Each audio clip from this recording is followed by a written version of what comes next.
Welcome to Businessland. আজ তের বাসর রাত।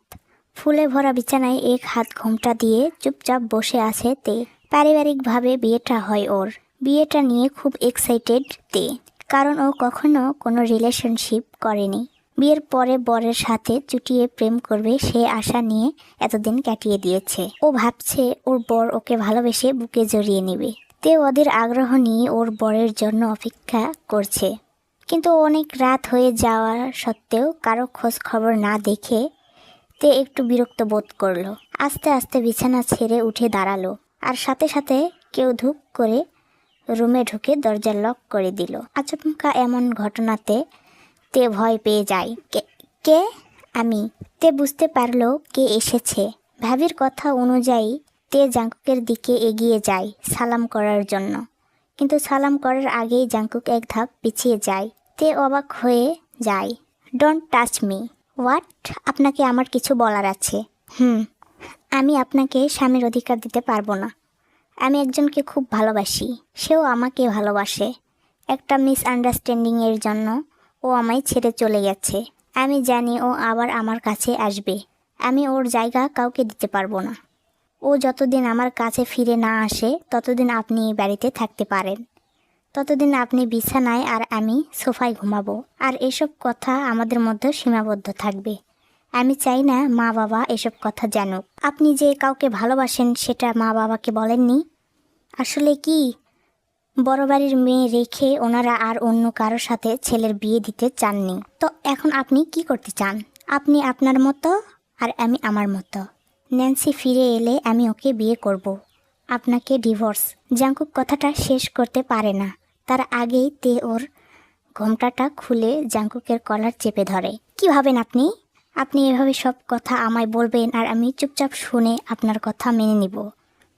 কাবি নেই। হচ্ছেটা কি? ছাড়ুন আমায়। বললাম না ডোন্ট টাচ মি। টাচ এর কথাটা বলেই তে জাঙ্কুকের কলার হেঁচকা টেনে জাঙ্কুকের ঠোঁটে নিজের ঠোঁট ডুবিয়ে দেয়। জাঙ্কুক তো বাকরুদ্ধ হয়ে যায়। ও কখনোই ভাবেনি তে প্রথম রাতে এত কিছু শোনার পরেও এমন একটা কাজ করবে। খানিক পরে তে জাঙ্কুককে ছেড়ে দেয়। এখন থেকে আপনাকে টাচ করার অধিকার শুধু আমার। আমি এত সহজে আপনাকে ছাড়ব না। মনে রাখবেন, কবুল কালাম করে বিয়ে করেছি আপনাকে। শরীয়ত মতে বর আপনি আমার। বোঝা গেছে? কি বলবো বুঝতে পারছি না। মেয়েটা এমনভাবে আমার উপর অধিকার খাটাবে, এতটা রাগী, কি বলবো এখন। আমি তো ন্যান্সিকে ভালোবাসি। কি বলছি কানে যাচ্ছে না? চিল্লাচ্ছেন কেন?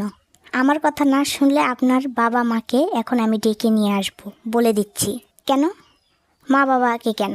চুপচাপ পা এগিয়ে দিন, সালাম করব আমি। জাঙ্কুক চুপচাপ পা এগিয়ে দেয়।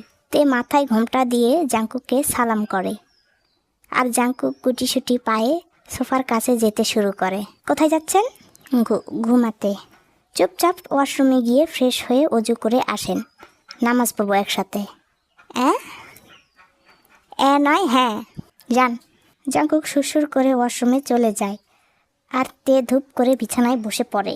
আল্লাহ, এই রেখেছিলে আমার কপালে, বেছে বেছে এইরকম বউ আমার কপালে রেখে দিয়েছ।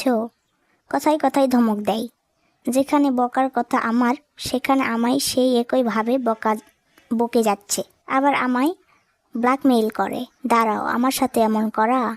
এমন প্ল্যান করব পালানোর জায়গা পাবে না। তুমি জানো না আমার নামও জিয়ন জাঙ্কুক। আল্লাহ, এটা কি রেখেছ আমার জীবনে? এক মুহূর্তে আমার সমস্ত স্বপ্ন ভেঙে চুরে গুঁড়ো হয়ে গেল। আমি কি করব এখন? যাই হয়ে যাক, মেয়েদের বিয়ে একবারই হয়। শরীয়ত মতে আমি ওর বউ। দেখি আমার শক্তি বেশি নাকি অন্য মেয়ের। আমি আমার অধিকার নিয়েই ছাড়ব। এই গল্পটি একটি অ্যারেঞ্জ ম্যারেজ গল্প, যেখানে নায়কের ইচ্ছার বিরুদ্ধে তার বাবা মা বিয়ে দেয়, আর নায়িকা যে অবিবাহিত থাকাকালীন কোনো প্রেম করে না এই ভেবে যে বিয়ের পরে সে তার স্বামীকে সবটুকু দিয়ে ভালোবাসবে। আর এই গল্পের নায়িকা একদম ন্যাকামো টাইপের হবে না, যাকে নায়ক যা বলবে তাই শুনবে, এরকমটা একদম হবে না। নায়ক যা বলবে তার পুরো বিপরীত। এই গল্পে ভার্সিটি রিলেটেড কিছু কাহিনী থাকবে, আবার বাসায়, মানে সব কিছু মিলেমিশে থাকবে। জাস্ট আমার কাছে এটা ভালো লেগেছে, মনে হয়েছে তোমাদেরও ভালো লাগবে, তাই এটা ডাবিং করা। আশা করি তোমাদের ভালো লাগবে।